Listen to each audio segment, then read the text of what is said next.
Morning. Okay, today we're going to start at the new parak. Thank you. On Ayin Beis, Amud Beis. Parak is Ve'elu Menachos. Finished yesterday, the parak called Rabbi Yishmael. You see, go to 72.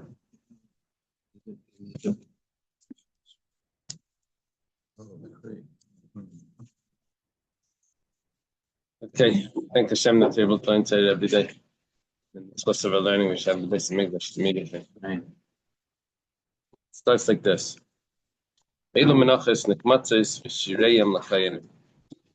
Learning about a carbon mincha. Say that these menachas, you do kmitza, you bring a scoop, and what's left over after the scoop, which most of the mincha, is eaten by the kayanim. Then I'll list out the 10 menachas, which we've listed before in other brachos. It says minchas aseilas, the mincha that's flour. Now, what I mean flour is because the kmitza is done while it's still dough, before it's baked, right? That's the first one. Then the second one is v'amachvas, is the flat pan. Then marcheshes is the deep pan. Then we have hachalis v'rekikin. This says the mincha, which is called mafetaner. It's baked in an oven, and there's either loaves or wafers. All of them are matzah. Whether it's a loaf or a wafer, it's a cracker. It's all matzahs. Matzah means it's not chametz. Mincha seiv de kichavim. If a non-Jew offers a mincha, he pledges a mincha. Minchas nashim. If a woman or women bring a mincha. Minchas aimer is the one that we've been learning about. It's been a while. Everybody learns that.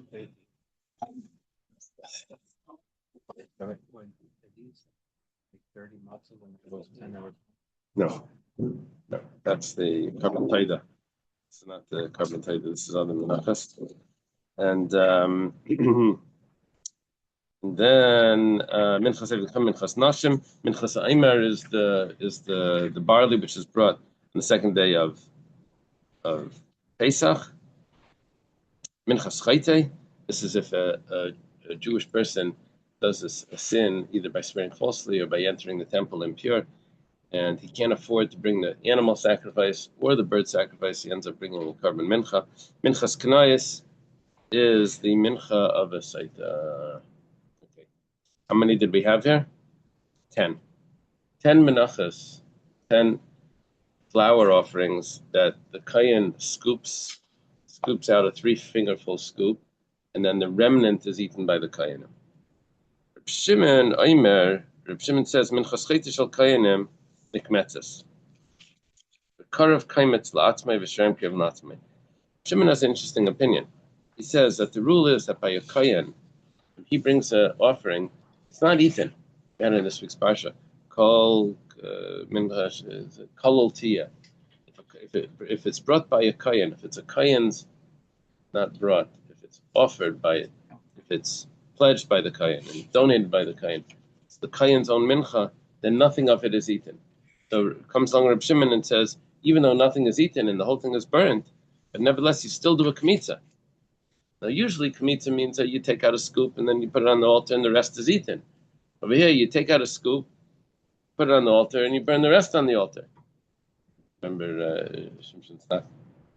They said he would announce he was collecting money. We need your money. So he would say, "Open up your wallets, take out $1, and give me the rest." Anyway, make believe this is a hold up. So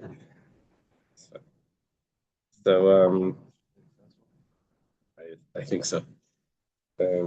Anyway, so here you take the knitza, you put that in, and you take the rest of it and you put it in. It all goes on the fire. Amar Rav Papa, start the Gemara, yeah? Rav Papa says, whenever we have, by the way, interesting thing on this, if you have a traditional Gemara here, there's what looks like Rashi. Then on the bottom it says Rashi Ksav Yad. And in the note, right above it, it says that they found this manuscript on the side of the Shita Mekubetzes' Gemara in Yerushalayim. Tzal Ashkenazi, they found in his Gemara, they found a different Rashi. They claim that the Rashi that's printed in the regular Gemara, that's not really Rashi; it's another commentary. Rashi on the bottom that's the real Rashi. Anyway, it turns out that in this Gemara, I like the Rashi on the top as well. It explains things pretty clear. So okay.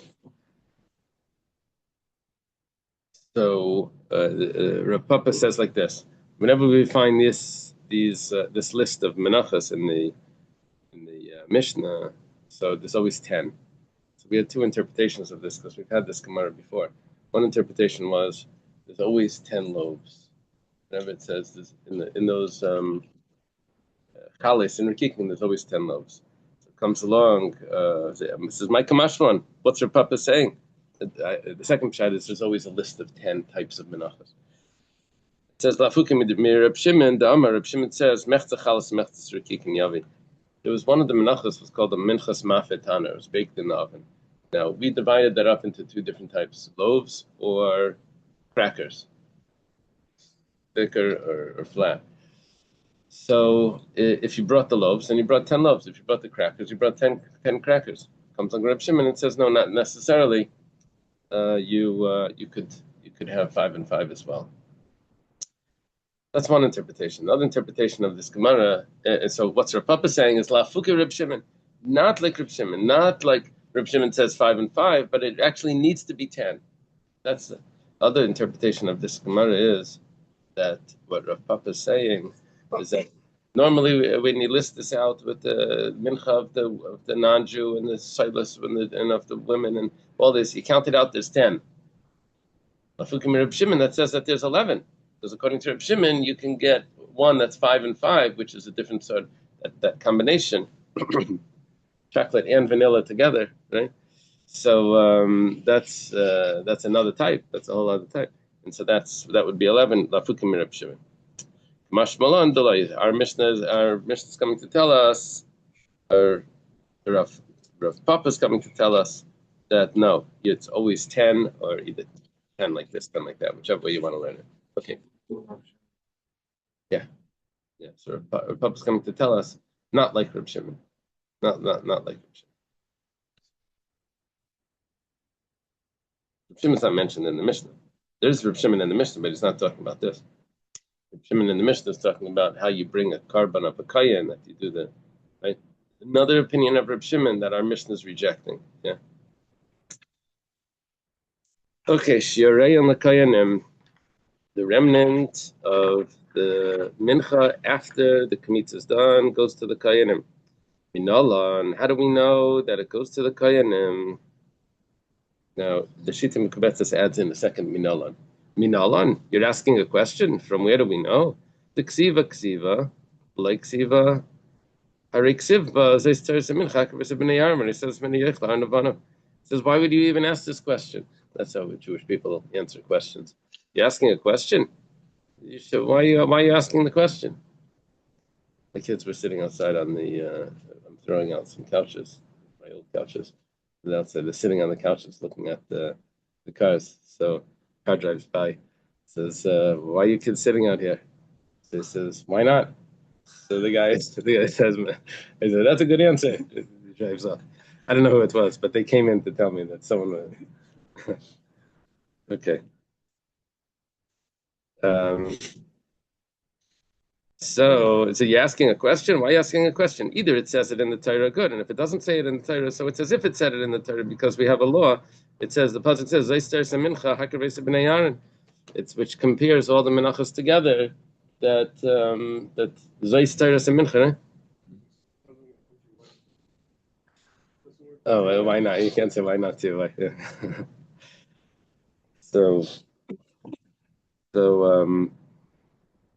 So we have this comparison. Zayster Mincha puts everything under the same category. And over there it says, "Haniseres mimena," whatever left over from a mincha, Aaron and his sons eat. So of course it's eaten. So the Gemara answers this question of why are you asking a question? It's going to explain that no, we actually have a reason why we're asking the question. It's a good question. Why is it? It says kikami bailan. I'm sorry, ba'achitin laikami bailan. You're right. A regular mincha that's brought from wheat is not a question. We know that it has to be that the remnant is eaten. That we know. Kikami bailan ba'asayrim. Our question was there's two menachos that are flour. That is the saita, it's called minchas kanais, and also the aimer. Maybe we would say that it's not eaten because it's a totally different category. So Gemara asks, but you do a kmitza over there as well. What's the point of the kmitza? Kmitza is the mater, right? We called it a mater. And then the rest gets eaten. So why do you even have a shaila there? The Gemara says, alib the rabbanon like kami bailan. You're right. According to the rabbanon, if you do kmitza, you eat the rest. However, kikami bailan alib the Reb Shimon. Our question was according to Reb Shimon, because Reb Shimon damar ika mincha de mikmitza v'lei mesachla. Reb Shimon tells me that there is a type of mincha which is the kmitza is done, and you still don't eat it.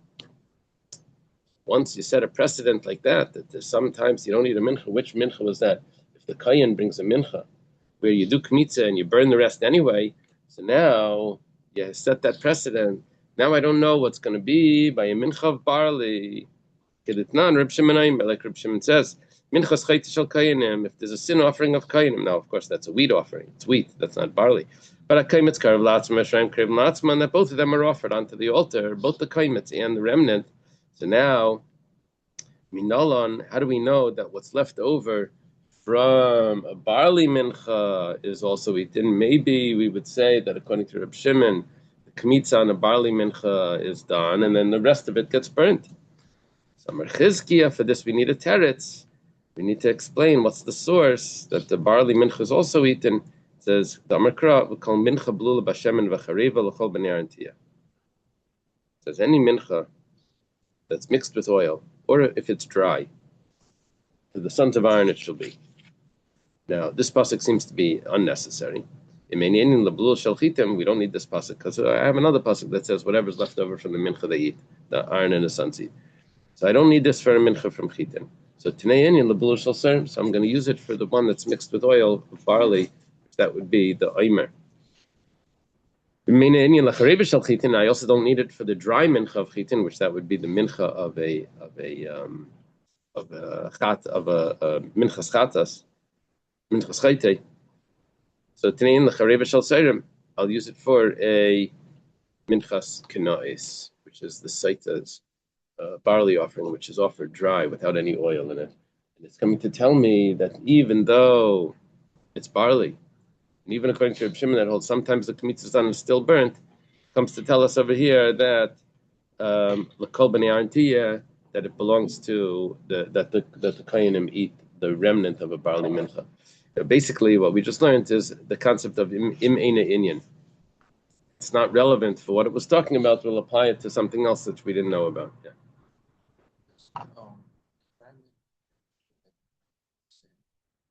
Sin, right? But it's dry as well. Barley dry, right? No oil. Right? But the Omer is also dry? No, the Omer is, it's not dry. Right. Are you asking a question? Or?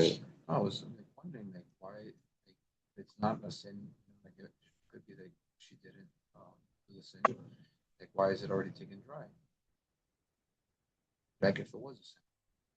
We don't beautify your mincha. That's what it said.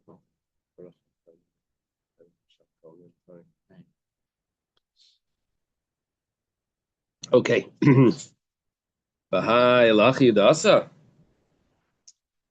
This is what it says, that mincha blula b'shemen v'chareva is coming to teach me that a barley mincha, you eat the remnants of it, the kayanim eat the remnants of it after the kmitz is done. Haimi baile, we need it to teach me something else, like the Tanya.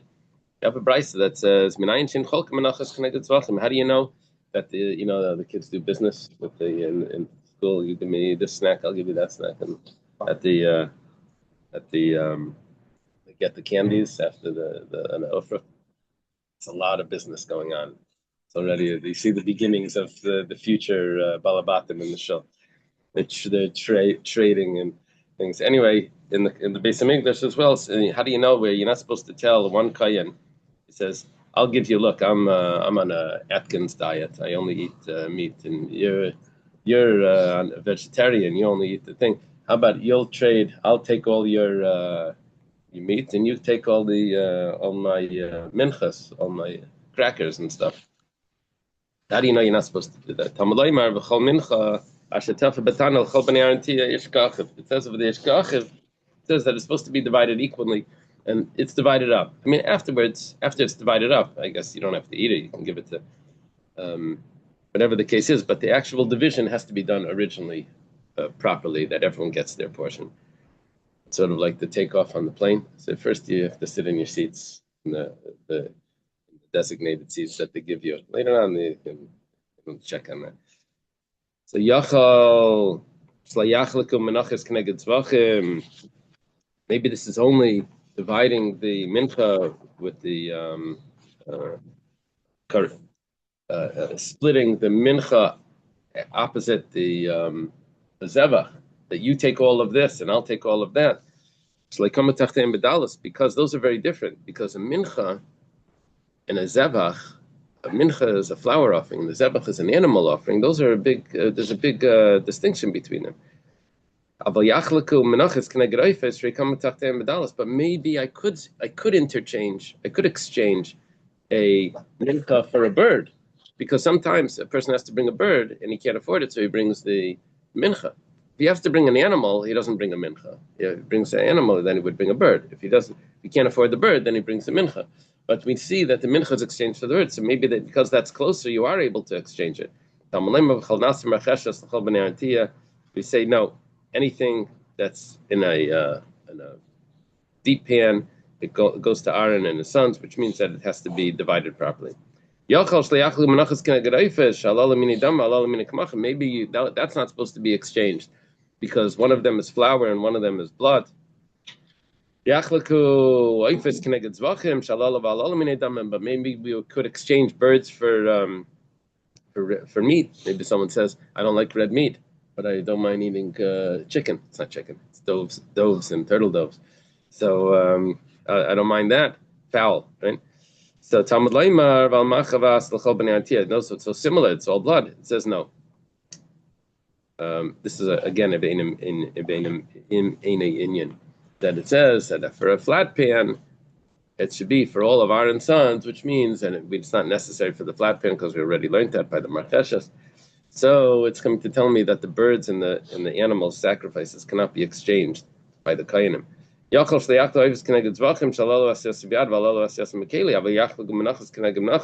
Maybe there's a difference between the birds and the sacrifice, because the sacrifice is shechted with a knife. The bird is shechted by the finger, so you can't exchange them. However, maybe one mincha could be exchanged for another mincha. I don't like all the oil ones. I like the flat pan. It's too greasy for me. But those are all done by hand. Talmud the kmitza, right? We have another pasuk that tells me that it's for all of Aaron's sons. It's divided. Maybe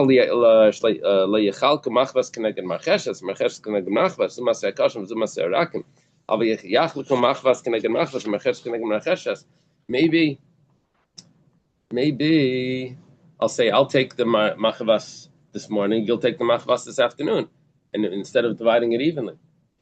Or you'll take the marchashes, the deep pan this morning. I'll take it this afternoon if they show up, if they come in. Right? Would be some business thing.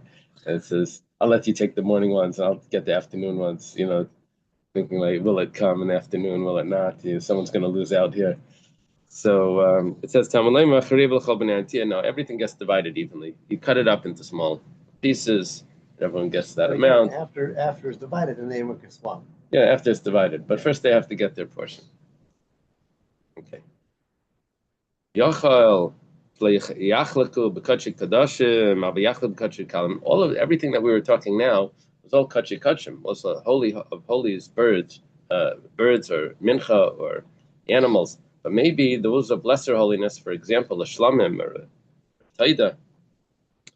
So maybe that you could exchange. Talmud Laimar ishka achiv im al taida. Pasuk says a man like his brother, and then it says if he brings a Thanksgiving offering. You can't divide it. Now ish, it says in the pasuk ish ka'achiv. It says ish chaylek afilu balmon bein katan chaylek afilu tam. It says the word ish. Ish is coming to include a balmon, someone a kayan that has a blemish, even though he can't do the service, but doesn't mean he doesn't need to eat, right? Right? He still gets a portion. He still gets a chelek of but a katan child doesn't get a portion. He's allowed to eat, but he has to eat with his father, what his father gives him. But he doesn't get his own allotment of the. And even if he's not a balmum, even a katan, that's perfect. He still doesn't get his own allotment. Now, what happened over here was we were quoting this. We're saying, why are you telling me that this pasuk is teaching me that the shirayim is eaten by the kayanim? It's coming to tell me something else. The shirayim of the leftover of a barley mincha, according to Reb Shimon, that has sometimes kmitzas done and it's not really eaten even afterwards. It's coming to tell me that yes, it is, even by barley it is. This pasuk that you're using is teaching me a whole thing about doing business with the menachos amongst the kayanim. It's coming to teach me something else. The Gemara says, "Hahu mikol nafka." That is being learned from the pasuk of kol. It says kol mincha blula b'shemen. The other parts is coming to teach me that the barley offering is also eaten. Mincha blula b'shemen. The Gemara says, "Va'apikteik l'kud Rabbi Yossi bar Yehuda." We already used that kol. That kol was telling me when he argues. Rabbi Yossi bar Yehuda argued on Reb Shimon in an earlier chapter, and we said Reb Shimon says that you can do a 5 and 5 mincha, 5 thicker loaves and 5 flat loaves. Rabbi Yossi bar Yehuda says kol. That tells me that it needs to be 10 or 10, either or, not a mixture of both. No chocolate and vanilla, either or. Where it says Allahu mi vichol, there was an extra letter above. Okay, so far we were able to learn out now a source for eating the remnant of a barley mincha, even according to Reb Shimon, who holds that sometimes you don't eat the remnants, right? You do kmitza, you still don't eat the remnants.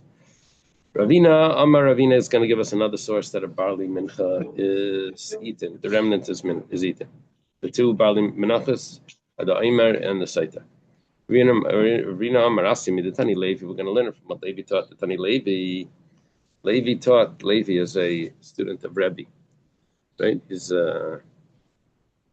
Sometimes he argues with Rav. Rav is also a student of Rebbe. Could be the father of Rabbi Shua ben Levi. So anyway, the pasuk says, "Kol karbanam l'chol minchasam l'chol chatasam l'chol hashamam." All the sacrifices, all the menachas, all the sin offerings, all the guilt offerings are for you and for your sons. Kol karbanam. When it says all your sacrifices, what's that coming to include? The Rabbi Slug Shem Shal Mitzayr. It's coming to include the jug of oil that a Mitzayr brings that gets sprinkled and also gets put on the thumbs and big toe. So what do you do with the rest of that oil? Kayanim got to use it. I could have said that what the Kayanim get minaish kasav rachmana. The pasuk said what comes from the fire. I could have thought that the shemen, the oil, doesn't go on the fires. Maybe it doesn't go to the Kayanim. Mashmalan, that it goes to the Kayanim. L'chol minchasam, what's that coming to include? All your minachas. The rabbis minchas is coming to include even the barley ones. Here we have it, the source. I could have entered your mind to say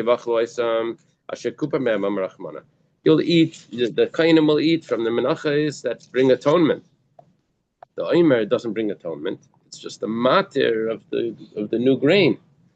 The Saita mincha doesn't bring atonement. It's just clarifying what her status is. Was she guilty or not guilty? But it doesn't bring atonement. This is coming to allow the new grain. And that one is coming to clarify if she was guilty or not.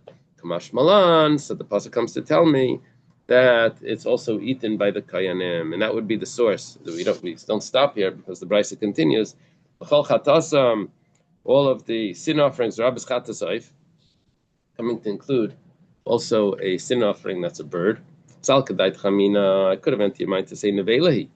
You're not allowed to eat it. I know you offered it, but you're not allowed to eat it because you used your finger to shecht it, the fingernail. So it'd say maybe it's neveli, you're not allowed to eat it. Kamash malan, that the kayanim eat that. All the guilt offerings, the Rabbi Sashim Nazir Rosh Mitzvah is coming to include a guilt offering of a Nazir. I think is that when he became tummy? Or does he always have a guilt offering? Participate even grapes. He always had a guilt offering, or he always had a sin offering? Can he bring two offerings? I know he had two offerings. I just don't remember which one was. I'm betting the guilt and the sin. I know it says guilt. I'm asking: is it because he became tummy, or is it because he's being purified? Oh, a Nazarite that completes the vow brings a burnt offering, sin offering, and a peace offering. The guilt offering has got to be a Nazarite that touches a corpse. It's the guilt offering. Yeah, this is because he became tummy. Not this is not for everyone. Basha Mitzayra, or also the Mitzayra, the guilt offering of the Mitzayra that is during his purification, that gets eaten by the Kayanim. Ashem Mitzayra behediksiv. 1 second. By Ashem Mitzayra it says Ki kachata sa Ashem mula Kayan. It says that it goes to the Kayan. I don't need a pasuk to tell me that he gets to eat. That the Kayan gets to eat from this. In the section itself, it says that the Kayan eats it. The main point over here is when it says Hashamim is really the Nazir. Coming to tell me that the Nazir is like the Mitzayra, and by the Mitzayra it says that it gets eaten. And the Nazir also gets eaten. Coming to just permit him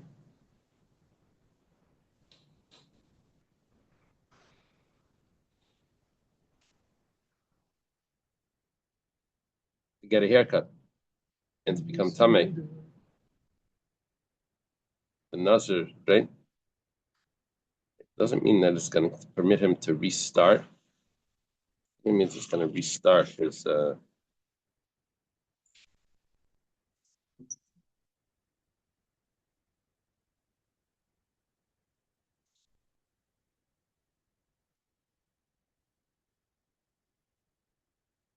It's a little confusing here. It says lahachshir asi. And the Rashi says letaglachas letamil mesim. We did lav kapar leach lekainim. Kamashmalan that it does eat it. 1 second. Yeah, the regular Rashi is better. It says that it's not sacrificed for the family. That's right. Yeah. There's a problem with the Rashi and the Ksav Yad. Rashi and the Ksav Yad says that what does it do? It allows him to become tamei now and allows him to cut his hair. But it's not true. It doesn't allow him to become tamei. It allows him to restart his nasiris. There's a difference in the two Rashis. Okay, so I could have thought that maybe because it's not an atonement, maybe it's not. It doesn't get eaten. Kamash balon that it gets eaten. Asher yeshivu. The pasuk says that Asher Yashivali, that they bring to me or they return to me. What does that mean? That's talking about Zeges Alager. This is talking about if someone stole from a convert that doesn't have any inheritors. And then, so what do? How do they return it? They bring it to the Kayan that's serving at that time. And right? So what does that mean? L'chol v'necha goes to the Kayanim, goes to you and your son. Shalachahi ulavanecha. And afilu l'kadosh b'yisha. It becomes your money to the extent they actually bequeath it, you inherit it to your children, and it's yours that you can marry a woman with it and say, with this money that I got from whatever. So, right, from 24.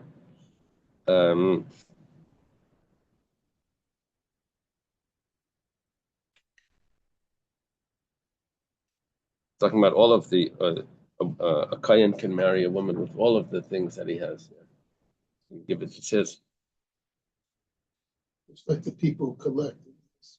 You know, the answer we say, for Maseches Kala, and then later on, you find that he's collecting for his own Kala. So that he can make a woman. A lot. Okay, that's fine. That's fine. There was the story with the guy standing outside the shul, the wealthy guy, collecting money for a widow. He says, "Oh, is it a relative of yours? Is it for a widow to pay your rent? Is it a relative of yours?" He says, "No. This is what's your connection." He says, "I'm the landlord." So okay, so yeah. Someone told me that the church doesn't let the priests get married. They're not allowed to get married. It's bad for business. So what they said, someone was explaining to me that when there's a family and the money they end up like wanting it for themselves. And the money ends up leaving the church and going to the family. And so that's why they never made a big deal if a priest would show up with a nephew and they knew that it was his child, and because he could still never claim that he has to support or to inherit and all of that, because it was always like an illegitimate, it was never the family. So as the point was accomplished by even if they were messing up, but the point was accomplished, at least the financial point.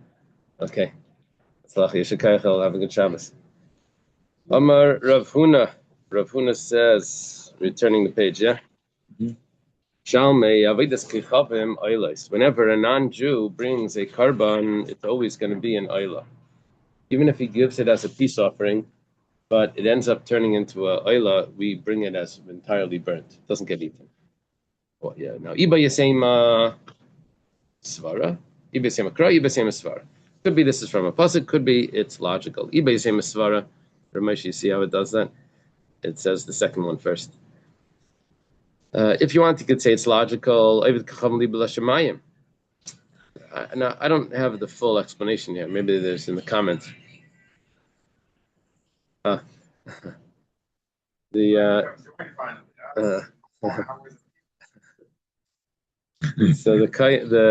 a non-Jew brings a karban. He doesn't want to see that it's getting eaten by the Kayanim. He wants to see it's going straight to Hashem. It's getting burnt. Doesn't want to see that people are eating his thing. Now, I'm not sure exactly how that works, like how to fit that in with the whole philosophy and everything. Why a non-Jew would think like that. Whatever the case is, his intention was that it should go straight to Hashem. So that's why it's brought as an ilah. Ibay say makra. If you want, you could say it's a pasuk. The pasuk says that they bring to Hashem an ilah called the makrivi ilah lehevi. We learn it. Anything that they bring is going to be an ilah. A simple pasuk would tell me that it's just an option.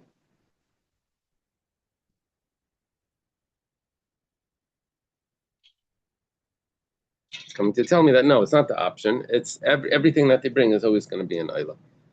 Okay, an Ansha brings a karban. It doesn't get eaten by the kayanim. It gets burnt on the mizbeach.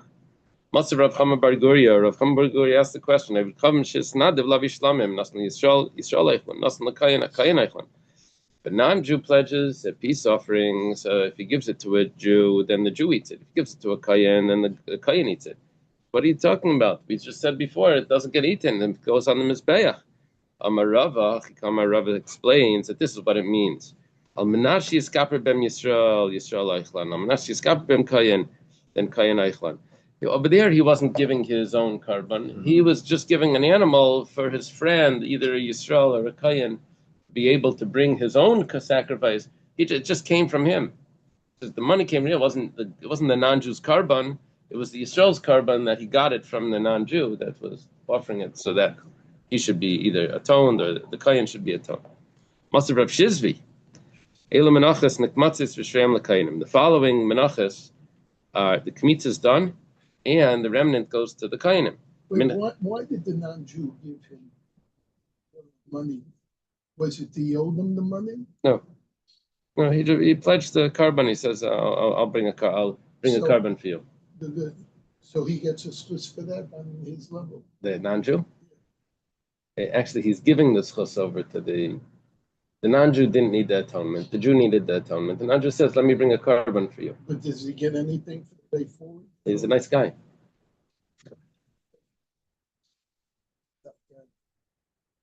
I gave some. Okay. Gets a tree. Okay. So, one of the things that the Kainim get to eat is is from if a non-Jew brings a mincha. That doesn't fit with what we learned before. A non-Jew brings a carbon, gets totally burnt. Rabbi Yochanan like kasha. Rabbi Yochanan says it's not a question. Rabbi Yisrael Glili, Rabbi Akiva. Machlaikas. Rabbi Yisrael Glili and Rabbi Akiva. Now they are sort of friends, but Rabbi Yisrael Glili could be considered a student sometimes. But they're also friends. They argue. The Tanya was taught in a brisa. Now the pasuk that the brisa quotes over here is Ish mi Beis Yisrael.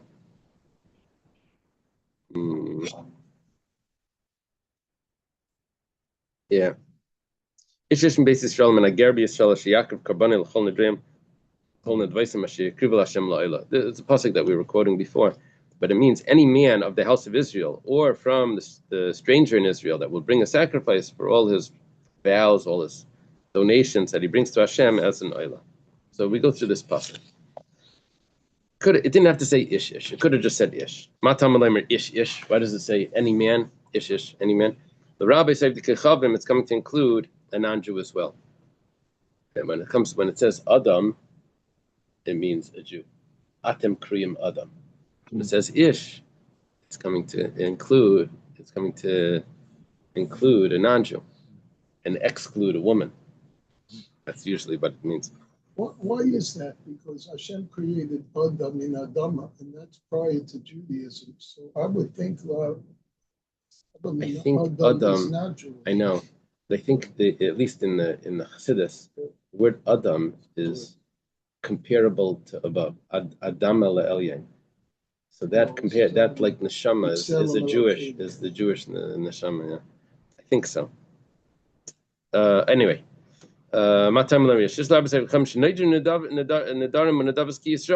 Okay, they can pledge and vow sacrifices just like a Jew. That they bring to Hashem as an oila. I would think that they can only bring an oila. Shlam, you wanted to say something? Shlam minayin. How do you know they can also bring a peace offering? Talmud Laimar nidreihem. They can bring a vow. How do you know they can bring a thanksgiving offering? Talmud Laimar nidvaisam. They can pledge. Minayin the rabbis oifais v'hayayin. That's going to come to haunt us in a minute. They can bring birds and wine. Valavina. They can also bring frankincense. V'eitzim. And they can bring wood. Talmud Laimar nidreyem l'chol nidreyem. It says their vows and all their vows. Nidvaisam l'chol nidvaisam. Their pledges and all their pledges. Okay, so that means that they can bring all these other things as well. So why do you say oila? It says oila brat lenazirus. It says oila is coming to exclude a nazir. That a non-Jew can't become a nazir.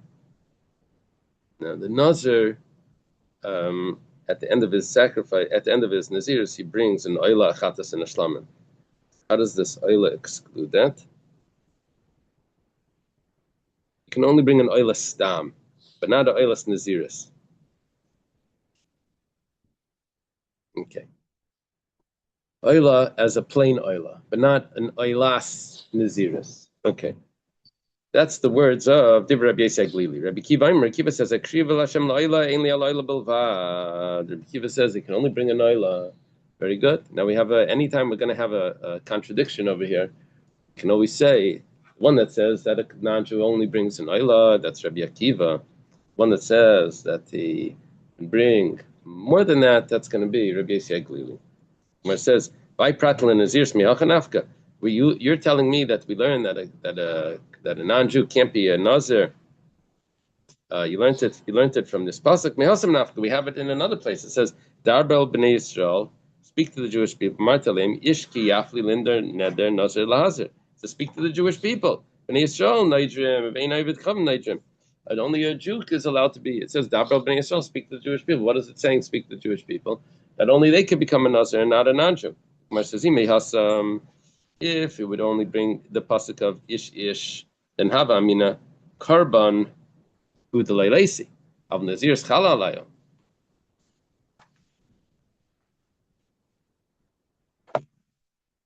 Could have thought that they just don't bring the carbon, but really they could still become a nazir, but they don't in it without a carbon. Aval Nazir's chalalaya Kamashman comes to tell me that they don't become a nazir at all. Not just that they don't bring the procedural things, but they don't become a nazir. The following Mishnah. Amar Reb Shimon. Shimon says Shiva Dvar Meskinu Bezdin. There are 7 things that the Bezdin enacted. The din in the this is one of them.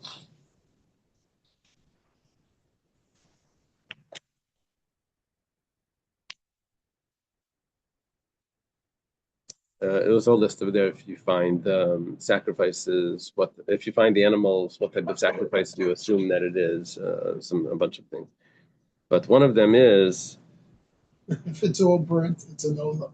Oived Kechavim Sheshalach Elasim in Medina Sayam.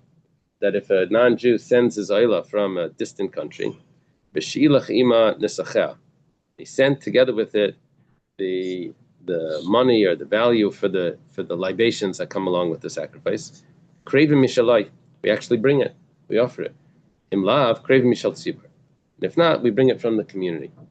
Now take a look at this. Lema Rabbi Yossi Aglili. It has to be Rabbi Yossi Aglili, because according to Rabbi Akiva, you can't bring wine.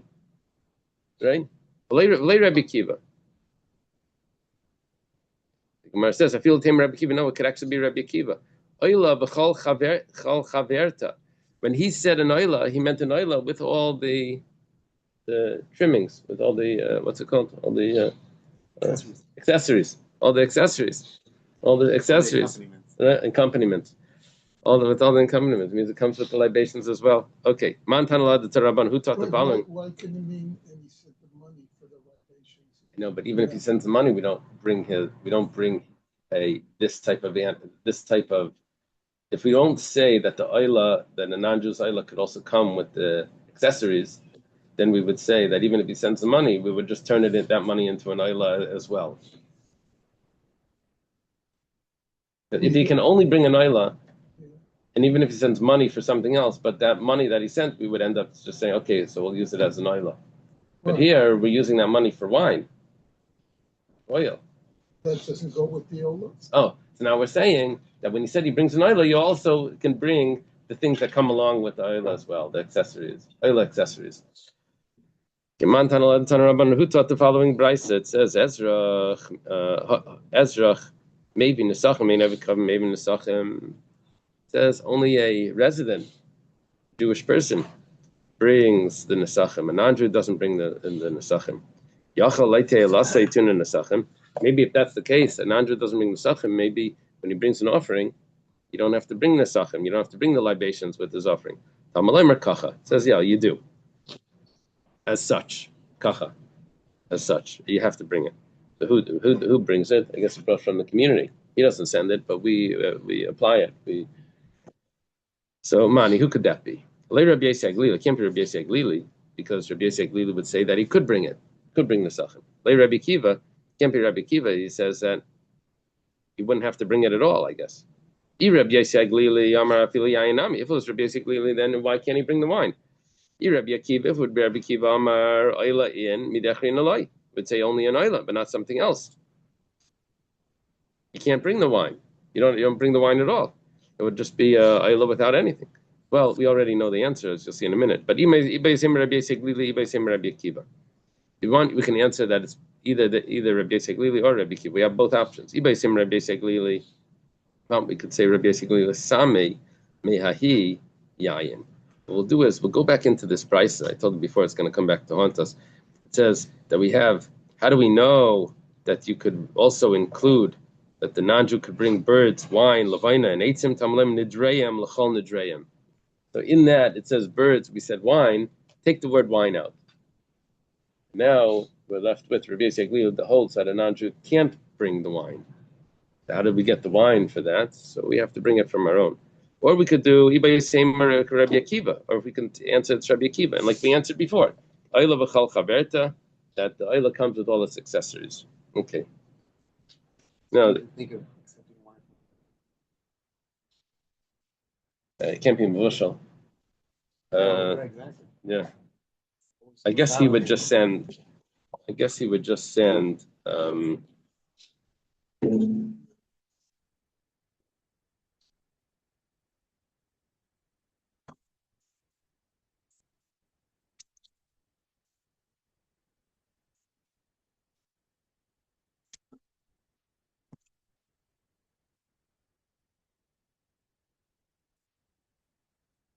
Guess he would just send the money for it. But let me see if any the commentaries say something. This is Ayin Gimel and Biz.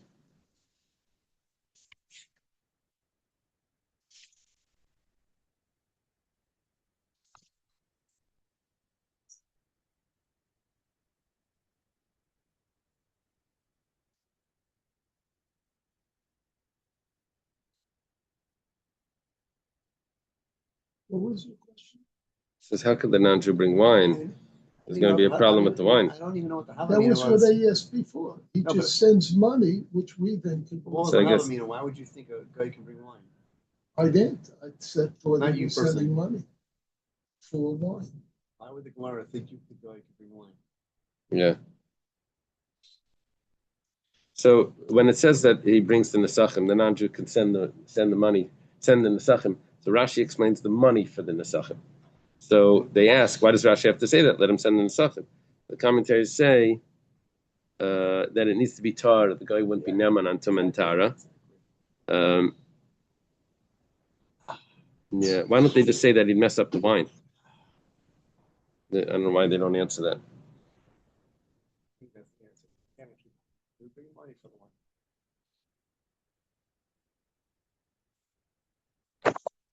Can you Okay. use Yain of Hashem? No. That's why on Pesach the Machmirim use non-mevushal wine, because the Rambam says that the wine that used for Kiddush has to be wine that's eligible for the Mizbeach. Not that it has anything to do with the Mizbeach, but it has to be that type of wine, that quality of wine, eligible. And since mevushal wine is not eligible for the Mizbeach, so you have to use non-mevushal wine. So that's the... Well, you have the Zecher Korban Pesach. yeah, but you don't need it. So, it's very, you have to be careful about saying things that this is for Pesach and this is, because you end up turning things into like consecrating things. You have to be careful. That's the one thing you don't point to. Yeah, no, but even if when you buy meat in the store, I think it says you're supposed to be careful not to say this is for Pesach, because you could. But can you ask the butcher, is this for Pesach? Is it kosher for Pesach? You can ask. It's all kosher before Pesach. Okay, let's leave it over here. The next sugi is it's gonna take us a little bit. So, where are we holding? Ayin Gimel Amud Beis towards the bottom, the two dots. Yeah, Reb Shimon Aimer, Minchas Chayte. Is it meat before Pesach? So we didn't discuss. Yeah, it's supposed to be, but we didn't discuss Sunday. So I think we should learn Sunday at 6. Does that make sense? During the week 7:30 and Sunday at 6. Otherwise, I'm not going to be able to do after 10 o'clock. Be done at 10 o'clock. I can't do it. That makes Sounds sense. good. So Sunday at 6. Catch up anyway. Sunday at 6. We always do Sunday. We always did Sunday at 6. Okay. Okay, Bli Neder. Sunday's going to be busy for me. But Welcome back. Now I know why you sit over there. I didn't realize all these years why you have a good day. Have a good Shabbos. Daf Yomi's fine.